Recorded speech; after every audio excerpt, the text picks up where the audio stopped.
Assalamualaikum warahmatullahi wabarakatuh. Bismillahirrahmanirrahim. Alhamdulillahirrabbilalamin. Wassalatu wassalamu ala asrafil anbiya'i wal mursalin wa ala alihi wa sahbihi ajma'in. Amma ba'du. Sebelumnya marilah kita panjatkan puja dan puji syukur kita kepada Allah Subhanahu wa taala yang telah mencurahkan kasih dan sayangnya sehingga kita mendapatkan beribu-ribu nikmat, di antaranya nikmat Islam, nikmat iman, dan nikmat kesehatan. Salawat serta salam tak lupa kita hanturkan kepada junjungan kita Habibuna Muhammad Sallallahu Alaihi Wasallam sebagai uswatun hasanah. Namun peradaban hidup di akhir zaman yang kita hadapi sekarang ini, kritis moral terjadi. Tidak hanya pada anak mudanya saja, bahkan pemimpinnya pun demikian. Semoga kita termasuk hamba yang taat lagi terhindar dari kisah akhir zaman. Amin amin ya rabbal alamin. Di sini yang saya hormati Bapak Haji Muhammad Abdul LCMA selaku dosen pengampu di kelas MDD. Baik, perkenalkan nama saya Keisha Humeroh. Oleh karena itu, pada kesempatan kali ini perkenankanlah saya untuk menyampaikan kultum saya yang berjudul Tawakal. Teman-teman sekalian, perlu kita ketahui terlebih dahulu, ada 3 hal yang perlu kita ingat dalam hidup ini. Apa saja yang 3 itu? Yang pertama adalah ikhtiar, yang kedua berdoa, dan yang ketiga bertawakal. Yang disebut dengan ikhtiar adalah usaha seorang hamba yang memperoleh keinginannya yang disertai dengan doa kepada Allah Subhanahu wa taala. Sedangkan tawakal secara bahasa berarti bersandar atau mempercayai diri. Dalam agama, tawakal adalah berserah, menyerahkan sepenuhnya hasil ikhtiar tersebut kepada Allah Subhanahu wa taala. Selain ikhtiar dan tawakal, maka harus ada doa, karena doa tanpa usaha adalah omong kosong, sedangkan usaha tanpa doa adalah sebuah kesombongan. Sebagaimana firman Allah dalam Al-Quran, surah Yunus ayat 84-85. Musa berkata, "Wahai kaumku, jika kamu sungguh-sungguh beriman kepada Allah, bertawakallah hanya kepadanya. Apabila kamu benar-benar orang-orang muslim yang berserah diri kepada Allah." Mereka pun berkata, "Kepada Allah lah kami bertawakal. Ya Tuhan kami, janganlah Engkau jadikan kami sasaran atau fitnah bagi kaum yang zalim." Pada intinya adalah kita harus selalu mengingat 3 hal, yaitu berusaha, berdoa, bertawakal, atau berserah diri kepada Allah. Jadi yang menjadi masalah kepada kita sekarang ini adalah belum apa-apa sudah bertawakal duluan. Ketika ditanya, "Gimana? Bagaimana?" "Saya serahkan kepada Allah." Ini salah ya teman-teman. Logikanya ini orang sungsang.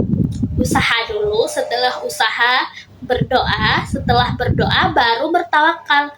Dan teman-teman sekalian, barang siapa yang bertawakal kepada Allah dengan tawakal yang sesungguh-sungguhnya, maka ia akan mendapatkan rezeki seperti rezekinya seorang burung.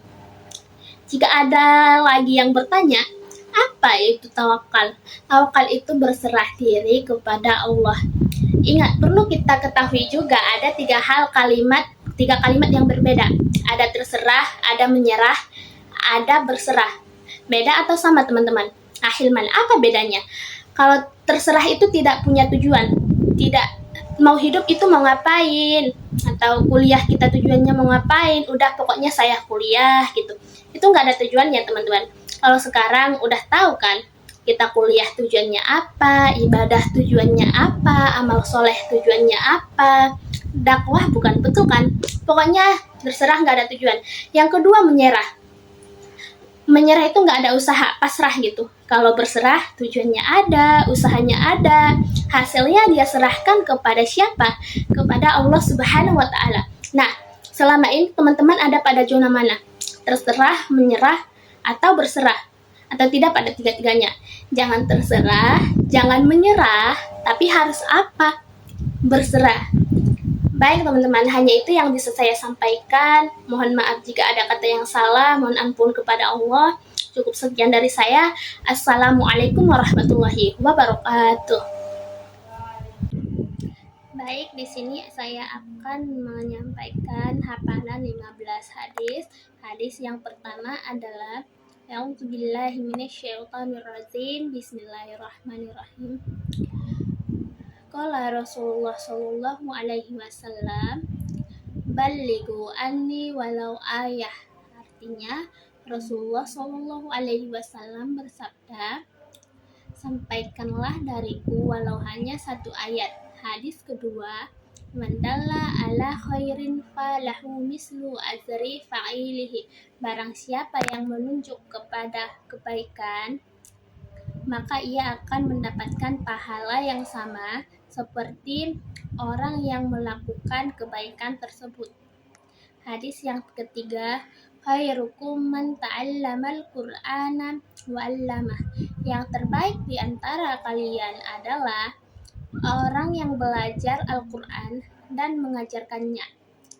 Hadis keempat adalah man da'a ila hudan kana lahu minal azri mislu azuri man tabi'ah. Barang siapa yang mengajak kepada petunjuk, maka baginya pahala seperti pahala orang-orang yang mengikutinya. Hadis kelima adalah ad-dinun nasihah. Agama adalah nasihat.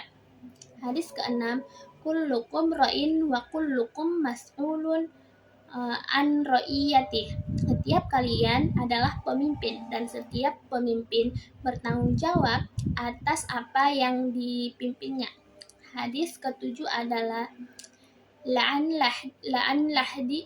yahdiyallahu bika rajulan wahidan khairul laka min humrin na'am.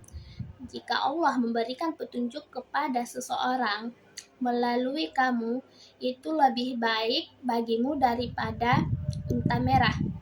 Hadis ke-8 adalah innama bu'istu mu'allima. Sungguh aku diutus sebagai pengajar. Hadis ke-9, kullu ummati yadkhulunal jannata illa man aba. Artinya, semua umatku akan masuk surga kecuali orang yang menolak. Hadis ke-10, afdolus shadaqati ta'limu man la ya'lamu. Sedekah yang paling utama adalah mengajarkan orang yang tidak tahu. Hadis ke-11, man katama ilma alzamahullahu bilizamin minnar. Artinya, barang siapa menyembunyikan ilmu, Allah akan memasangkan kekang dari api neraka pada dirinya. Hadis ke-12, innallaha la yanzi'ul ilma intiza'an minal abadin walakin yanzi'ul ilma biqabdil ulama'i.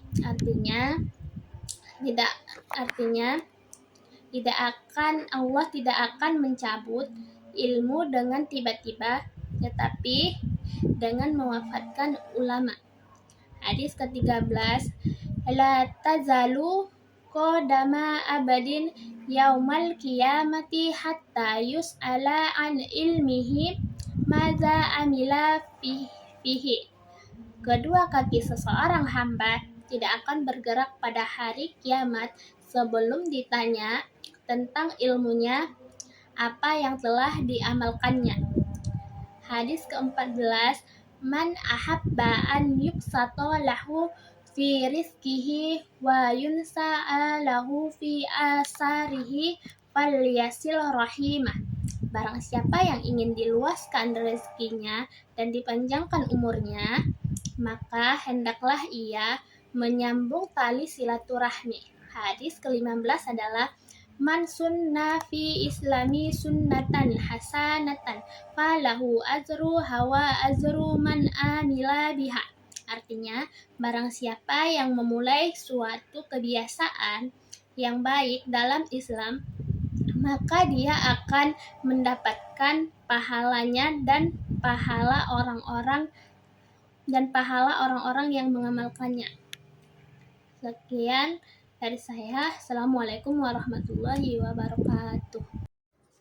Assalamualaikum warahmatullahi wabarakatuh. Perkenalkan, nama saya Keisha Humeroh. Saya dari Fakultas Dakwah dan Komunikasi Prodi Manajemen Dakwah.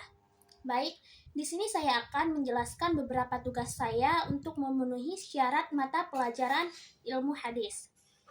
Baik, selanjutnya mari kita sama-sama menyimak video saya berikut ini.